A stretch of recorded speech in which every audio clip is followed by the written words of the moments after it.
La voz de los protagonistas. Contacto telefónico. La maestra Jimena Mata Centeno es analista política de Integralia, nos acompaña vía telefónica. Maestra, gracias por estar con nosotros. Le saludamos Marcela Pámanes y su servidor Juan Ceballos. Marcela, Juan, muy buenos días. Igualmente un saludo a todo su auditorio. Muchas gracias por la invitación. Gracias. Y bueno, pues para informar de esta 10ª jornada de la serie Hacer México con el tema Estado de Derecho y Democracia que el día de ayer arrancó allá en la Ciudad de México. ¿Cuál es el objetivo de esta actividad, esta jornada Hacer México? Así es. Bueno, el día de ayer concluyeron las jornadas Hacer México con la última de ellas, que fue la de Estado de Derecho y Democracia. Durante los meses de octubre y noviembre se llevaron a cabo 10 jornadas con distintos temas, entre ellos educación, ciencia y tecnología, economía, energía, etcétera. Y el día de ayer tocó el turno al tema de Estado de Derecho y Democracia, coordinado por el doctor Luis Carlos Ugalde, y que contó también con la participación de personalidades como Gerardo Laveaga, Pedro Cobo, el doctor Miguel Carbonell, el ex candidato presidencial Gabriel Cuadri, estrategas políticos, y una muy buena participación de ciudadanos que estuvieron dispuestos a escuchar, a dialogar y sobre todo a proponer. Ahora bien, hay 4 interrogantes que se plantea básicamente esta serie Hacer México que nos gustaría que se abundara un poco con el auditorio. La primera es, ¿puede haber democracia sin Estado de Derecho? Bueno, fue uno de los temas más discutidos ayer. Antes que la democracia, uno de los problemas más graves que se perciben, que es real además en México, es la ausencia de Estado de Derecho, es decir, que la ley no aplica igual para todo. Y la pregunta principal que se hizo fue ¿por qué no cumplimos la ley? ¿No? En general, habrá que poner los matices, ¿no? Porque no son todos ni en todas en todos los contextos, pero ¿por qué en general no se cumple la ley?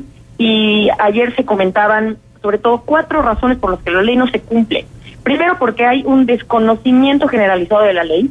Y esto es principalmente porque la ley es extremadamente compleja, ¿no? Y además con toda la intención es compleja. Y además porque no importa si no se conoce, porque de todas maneras generalmente no se cumple. Otra de las razones por las que no se cumple la ley es porque se perciben como leyes extremadamente injustas en beneficio de las élites y que privilegian, que defienden los privilegios y no los derechos, ¿no? Otra de las razones por las que no se cumple la ley es que los ciudadanos se sienten a veces legitimados a incumplirla porque sienten que son pequeñas venganzas contra el Estado opresor que ha creado estas leyes en su perjuicio, ¿no? Y por último, por los niveles de impunidad, ¿no? Si no se cumple la ley, pocas veces pasa algo, ¿no? Se hablaba ayer de los niveles de denuncia. El 93% de las personas no denuncian los delitos de los que son víctimas, y del 7% que sí denuncia, solamente el 43% pues se le da seguimiento a ese caso, ¿no? Entonces hay niveles de impunidad altísimos y sin los elementos básicos de legalidad es muy difícil tener una democracia sólida, porque en primer lugar existe la desconfianza por parte de los ciudadanos hacia las instituciones de que se va a cumplir la ley, se va a respetar, y que la voluntad de la gente, del pueblo, es la que va a estar presente en las elecciones, ¿no? Bueno, esto de alguna manera respondería a la segunda pregunta, ¿por qué los mexicanos no respetamos la ley? Pero en cuanto a la primera pregunta, si puede haber democracia sin Estado de Derecho, hay una polémica muy interesante que se ha generado, por ejemplo, como en las dictaduras hay un mayor respeto al Estado de Derecho por el autoritarismo imperante. Sin embargo, hay otra corriente que dice que no, es imposible hablar de democracia sin un Estado de Derecho. ¿Cuál sería el punto polémico en este caso y cuál sería el punto de vista de Integralia? Bueno, nosotros insistimos en que un elemento básico y clave para la democracia es que exista Estado de Derecho. Ante la ausencia de un Estado de Derecho generalizado, no podemos sugerir que entonces la solución sea cambiar de régimen, porque en un régimen autoritario se respeta más la ley. Habría que ver primero por qué se respeta más la ley, porque la gente quizás tiene más temor de las represalias que puede tomar el gobierno en contra de quienes no la cumplan, o porque simplemente permiten la participación de un grupo de personas, de las élites, en estos procesos democráticos, y la gran mayoría de la gente no tiene permitido participar, que fue el caso en muchas regímenes autoritarios. Como decía Winston Churchill, ¿no? La democracia es el peor de los sistemas de gobierno, a excepción de todos los demás. Y nosotros estamos convencidos de eso.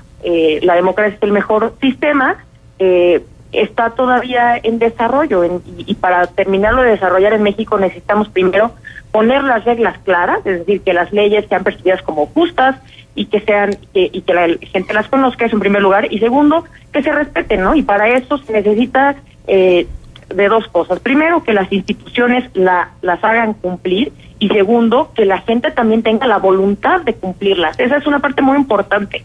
Ayer se mostraba en una de las presentaciones que los mexicanos en general nos percibimos como honestos, pero vemos los niveles de impunidad y de percepción de la corrupción son altísimos, ¿no?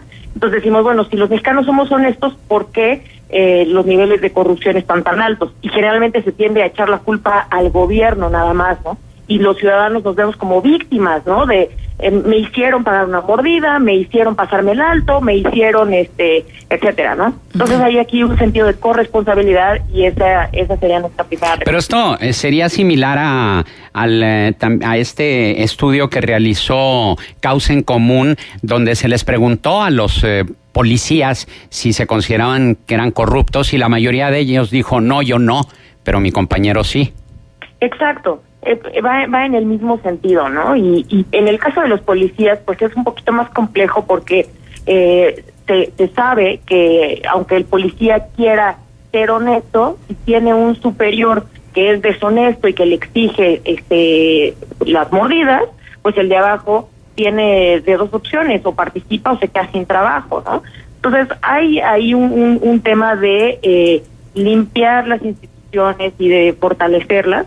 Y por otro lado está la participación de la gente, ¿no? No acceder a una propuesta de este tipo, para empezar, no infringir la ley, no conducir en estado de ebriedad, no pasarse al alto, en fin. O sea, insistimos en este sentido de corresponsabilidad. Jimena, buenos días. Marcela Pámanes. Buenos días, Marcela. Jimena, esto me parece sumamente interesante. Sin embargo, sí tenemos que tener muy claro que la democracia no solamente se construye a partir del Estado de Derecho, sino se construye a partir de una serie de atributos de la democracia que en México han venido faltando hace mucho tiempo. Por ejemplo, las libertades civiles, los derechos políticos, la rendición de cuentas, y una serie de factores que sin duda alguna van fortaleciendo y haciendo más robusta la democracia, cuando pues vemos que a los políticos no les gusta mucho esta posibilidad de que el ciudadano se empodere, de que el ciudadano tenga todas estas libertades políticas, y tenemos que estar recurriendo a la Suprema Corte de Justicia, a las instancias judiciales, para que esos derechos no sean respetados. Por ejemplo, el derecho a la máxima publicidad, sin que necesariamente esto signifique un deterioro en las finanzas del Estado y de cada una de las entidades federativas. Y entonces hay mucho trabajo por delante. Así es, y lo que mencionas, Marcela, es importantísimo.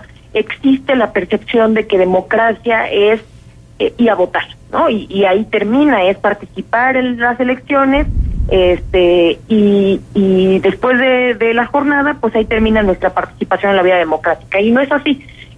Para fortalecer nuestra democracia, además de elegir a quienes nos van a representar en el gobierno, debemos también exigirles cuentas. Ese es el segundo elemento más importante, que es el que tú mencionas. Y estamos convencidos de que esto ha mejorado en los últimos años, y las tecnologías de la información, las redes sociales han jugado un papel importantísimo, que permiten a la gente estar más al pendiente, exigirle a los diputados, a los senadores, al mismo presidente, o a los gobernadores, que hagan tal o cual cosa, o por qué han dejado de hacer tal o cual cosa. Y esa presión social ha jugado un papel muy importante. Pero se necesita un papel más activo de la sociedad. Ya se vio hace un año con la iniciativa ciudadana de ley 3 de 3, que tuvo también sus matices, ¿no? Como tú decías, la máxima publicidad en el caso de, por ejemplo, de las declaraciones de los funcionarios públicos que de alguna manera no se logró, fue uno de los candados que todavía los políticos pusieron. Sin embargo, fue un proceso exitosísimo en nuestra opinión, y de estos tiene que haber más. La gente tiene que exigir activamente, que fue el caso de esta iniciativa que estamos comentando, ¿no? Exacto, pero sí es muy importante, y sobre todo en el marco de este fallo de la Suprema Corte de Justicia que se ha dado el día de ayer, de poner límites y poner suelo parejo en función de la publicidad, que parte de todo este conjunto de factores que conforman la democracia, estemos muy atentos a lo que significa la libertad de expresión,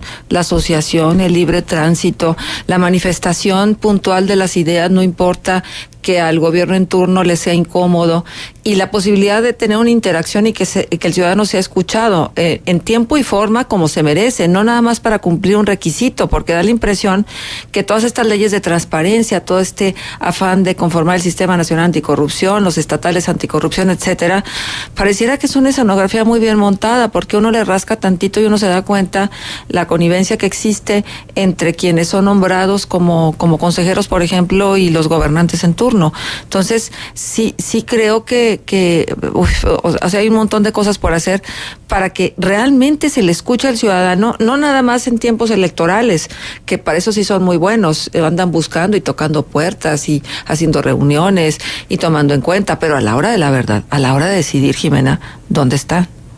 Así es, y por eso el fallo de ayer que señalabas de la Suprema Corte es importantísimo, porque le va a quitar la presión a los medios de comunicación que reciben contratos del gobierno para simplemente hablar de lo que los gobiernos quieren y callarse en lo que no quieren.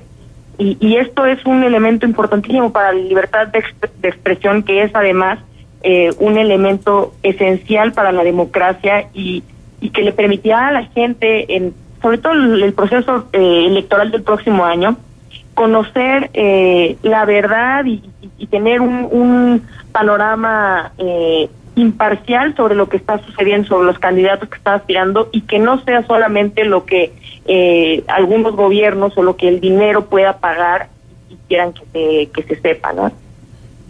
La tercera pregunta tiene mucho que ver con un tema que ha sido muy polémico a lo largo de décadas en nuestro país, y que el propio presidente Enrique Peña Nieto lo dijo, que la corrupción es parte de la idiosincrasia del mexicano, de la cultura. Y esta pregunta se la plantearon también en esta 10ª jornada, Hacer México. ¿Es la corrupción parte de nuestra cultura, Jimena? Bueno, fue otro de los grandes temas y todos coincidimos en que definitivamente no es parte de nuestra cultura. La corrupción no es un tema cultural. Incluso ayer se hablaba de que ese comentario se hizo casi como una señal de acostúmbrense, porque así es como somos y esto va a seguir sucediendo. Lo que sí creemos es que, si bien no es parte de nuestra cultura, genera una inercia cultural y hay que hacer esta distinción. En primer lugar, no lo tenemos en nuestro ADN, que es lo importante que hay que destacar. Sin embargo, con la repetición de estos actos y al ver en las reglas no escritas que este funcionamiento o estos actos de corrupción más bien funcionan en el día a día, pues genera una inercia en la que quien no participa en estos actos, pues se queda en desventaja, o tendrá un castigo, o no recibirá algún beneficio de parte del gobierno. Entonces, en primer lugar, y respondo a tu pregunta, no es parte de nuestra cultura. Sin embargo, la corrupción generalizada genera una inercia cultural que es la que hay que combatir. Y el último tema, pero no menos importante, y me llamó mucho la atención, es el que plantea la pregunta: ¿cómo construir islas de legalidad en un mar de ilegalidad? Bueno, primero este título lo que plantea es cómo empezar con pequeñas acciones, ¿no? Y con pequeñas muestras de que la legalidad puede ser posible en México, y a partir de ahí ampliarlo a todo el territorio, a todas las instituciones, a todos los niveles de gobierno. Y en este sentido se dieron también una serie de propuestas. Y en primer lugar es que las leyes deben estar más cercanas a la realidad. Hoy se perciben como leyes que no reflejan nuestra realidad como país, y por eso la gente no se siente, primero la desconoce y dos, se siente legitimada a no cumplirla. Entonces, leyes más cercanas. En segundo lugar, para que la ley se cumpla, lejos de que haya más sanciones o sanciones más severas o leyes más rígidas, tiene que existir un cumplimiento voluntario de la ley. ¿Y cómo se logra este cumplimiento voluntario? Pues primero la ley tiene que generar la percepción de que los de arriba no la evaden y que a los de abajo los protege. Hoy, insisto, existe esta percepción de que las leyes están creadas para beneficio de algunos, para beneficio de las élites y en perjuicio de la gente. Cuando se empiecen a dar pequeñas muestras de que los de arriba no se salen con la suya y los de abajo están protegidos por la ley, entonces es cuando la gente va a empezar a confiar y empezar a cumplirla voluntariamente. Y en tercer lugar, pues que se necesita de políticos comprometidos para hacer estos cambios pertinentes en la ley. Ayer se hablaba de cuál sería la propuesta al próximo presidente o presidenta en términos de Estado de Derecho, ¿no? Si uno fuera el asesor, ¿qué se le tendría que decir al presidente o presidenta electo como principal estrategia? Y uno de los ponentes decía, lo primero que hay que decirle al presidente o presidente electo es, ¿estás dispuesto a eliminar los privilegios de la gente que probablemente te apoyó en tu campaña, ¿no? Ese es el primer elemento. Y si hay esa voluntad política, entonces habrá la voluntad de reformar las leyes que se perciben como injustas y empezar a darle a la gente esa confianza de cumplirla.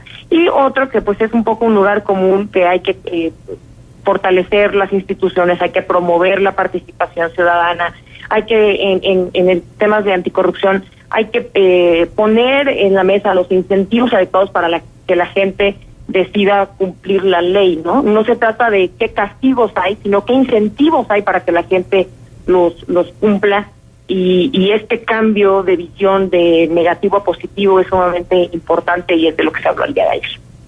Bien, las personas que estuvieran interesadas en conocer más en torno a esta 10ª jornada Hacer México, ¿dónde pueden consultarlo? En la página de mexicanidad.org.mx está toda la información sobre el taller del día de ayer, pero también de las otras 9 jornadas que se celebraron. Pues los invitamos a que se metan a explorar lo que se platicó y lo que se propuso sobre todo, ¿no? Muy bien, maestra Jimena Mata Centeno, analista política de Integralia, nuestro agradecimiento por tu valiosa participación aquí en Contextos. Al contrario, muchas gracias a ustedes por la invitación. Gracias.